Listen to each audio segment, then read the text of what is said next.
क्या फिलहाल के लिए सऊदी अरब सबसे बड़ा झटका देने जा रहा है चाइना को ब्रिक्स में? ऐसा क्यों कहा जा रहा है? तो वहीं दूसरी तरफ मालदीव के संग आखिरकार भारत का क्या समझौता हुआ? चुपके से चीनी पीएम मालदीव क्यों पहुंच रहे हैं? जियोपॉलिटिक्स में इस वक्त बहुत कुछ चल रहा है, जानने को आपको बहुत कुछ मिलेगा। आइए जानते हैं इन खबरों को विस्तार से। गुरुवार को एक खबर आई थी, मुस्लिम देश सऊदी अरब ब्रिक्स का हिस्सा बन गया है। दक्षिण अफ्रीका के विदेश मंत्री नलेदी पंडोर ने बुधवार को कहा था कि सऊदी अरब ब्रिक्स का हिस्सा बन गया है, लेकिन इसी बीच खबर आ रही है कि सऊदी अरब ने अभी तक ब्रिक्स में शामिल होने के निमंत्रण का जवाब नहीं दिया है। एक सऊदी आधिकारिक सूत्र ने रॉयटर्स को बताया है कि पिछले साल शामिल होने के लिए कहे जाने के बाद सऊदी अरब अभी भी ब्रिक्स देशों के समूह का सदस्य बनने के निमंत्रण पर विचार कर रहा है। सऊदी आधिकारिक सूत्र ने रॉयटर्स को एक बयान में कहा कि सऊदी अरब ने अभी तक ब्रिक्स में शामिल होने के निमंत्रण का जवाब नहीं दिया है, ये अभी भी विचाराधीन है।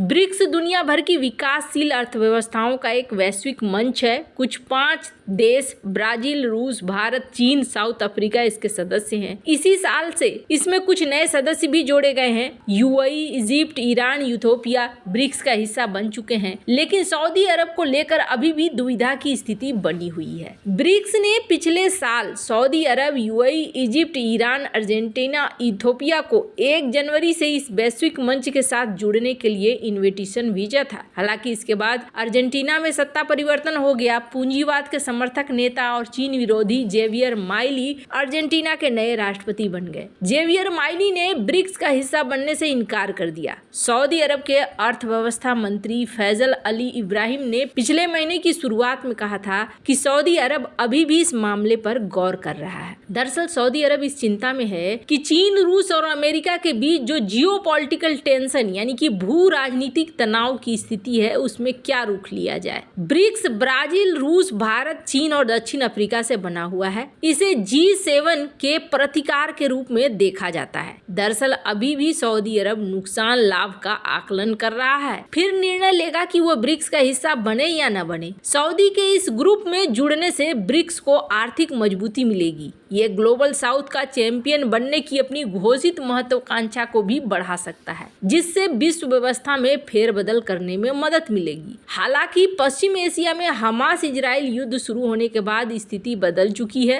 अभी यदि सऊदी अरब ब्रिक्स का मेंबर बनता है तो इससे संदेश जाएगा कि उसका अमेरिका पर से भरोसा कम हो गया है और इसे अमेरिकी सहयोगियों का अमेरिका पर से मोहभंग माना जाएगा। अमेरिका और सऊदी अरब का कट्टर दुश्मन है। सऊदी का इस ग्रुप का हिस्सा बनना उसे खुद अलग थलग कर देगा। ब्रिक्स जैसे असैन्य संगठन का हिस्सा बनकर भी वो ताकत हासिल नहीं कर पाएगा जो अमेरिका के करीब रहकर मिलती है। सऊदी अरब यदि ब्रिक्स का हिस्सा बनता है तो ये अमेरिका के लिए एक बड़ा झटका होगा। वहीं सऊदी का पड़ोसी और गल्फ काउंसिल यानी कि GCC के सदस्य यूएई ने कहा है कि उसने ब्रिक्स को ज्वाइन कर लिया है। वैसे आपको बता दें, उम्मीद की जा रही थी कि सऊदी के ज्वाइन करने के बाद जो इनका बैंक है, उस बैंक में भी काफी पैसे आने की संभावनाएं बढ़ी थी। पर अब देखने वाली बात होगी कि अर्जेंटीना के राष्ट्रपति की तरह क्या सऊदी अरब भी सीधे सीधे नकारता है। खैर, जहां एक तरफ ये सब कुछ हो रहा है, वहीं दूसरी तरफ मालदीव को लेकर बैठकें चल रही थी।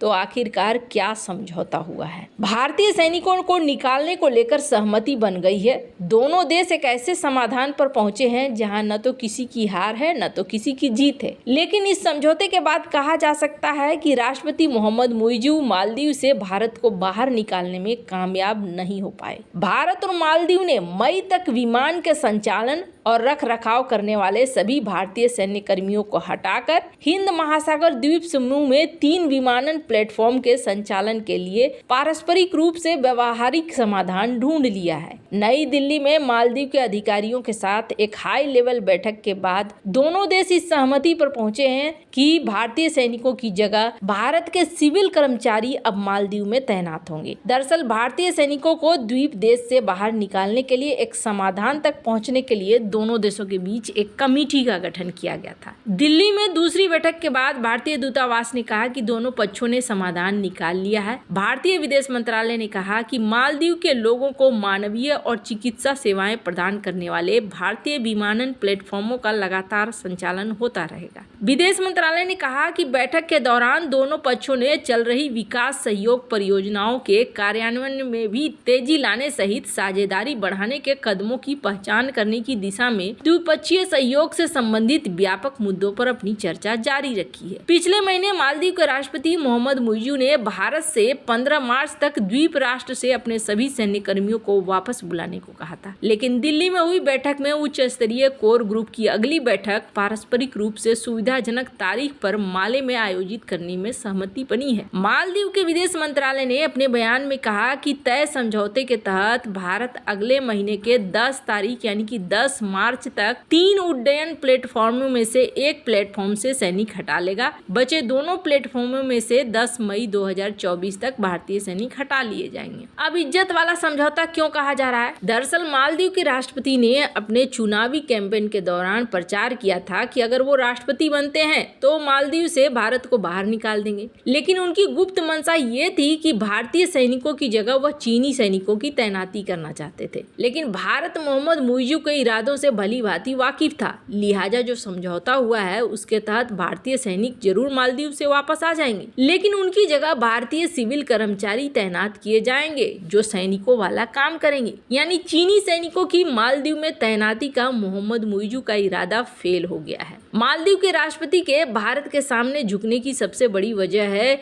वहां के विपक्ष का भारत समर्थक होना। मोहम्मद मुइज़ू की पार्टी के पास संसद में बहुमत नहीं है और भारत समर्थक पार्टियों ने मोहम्मद मुइज़ू के खिलाफ महाभियोग लाने की पूरी तैयारी कर ली है। संसद में महाभियोग लाने के लिए भी मोहम्मद मुइज़ू के विरोधियों के पास है। एक्सपर्ट के मुताबिक विपक्षी पार्टियां भारत से इशारे के इंतजार में हैं। अगर मोहम्मद मुइज़ू भारत के सामने अकड़ने की कोशिश करते हैं तो उनका राष्ट्रपति बने रहना बड़ी मुश्किल हो जाता है। इसके अलावा पिछले महीने इलाज के अभाव में एक बच्चे की मौत के बाद मोहम्मद मुइज़ू विरोधियों के निशाने पर थे, क्योंकि उन्होंने भारत से मदद लेने पर रोक लगा दी थी, जिसकी वजह से भारत हेलीकॉप्टर, विमान, ऑफशोर पेट्रोलिंग वेसल्स को फौरन रीस्टार्ट करने का प्रेशर भी उनके ऊपर ज्यादा था। दरअसल मोहम्मद मुइज़ू भारत की जगह चीनी सैनिकों की तैनाती चाहते थे और एक रिपोर्ट के मुताबिक इसलिए मोहम्मद मुइज़ू ने सिंगापुर में काम करने वाली एक चीनी कंपनी को ठेका देने का फैसला किया था। अगर मुइज़ू का प्लान कामयाब हो जाता तो भारत की जगह चीन के पास ठेका होता और चीन ही हेलीकॉप्टर, विमान, ऑफशोर पेट्रोलिंग वेसल्स की जिम्मेदारी संभालता। लेकिन विपक्ष की चेतावनी और अपनी कुर्सी पर मंडरा रहे खतरे से मोहम्मद मुइज़ू डर गए थे और उन्होंने अपनी कुर्सी बचाने के लिए भारत के सामने घुटने टेकने का ही विकल्प चुना है। फिलहाल के लिए ये सबसे अच्छी बात है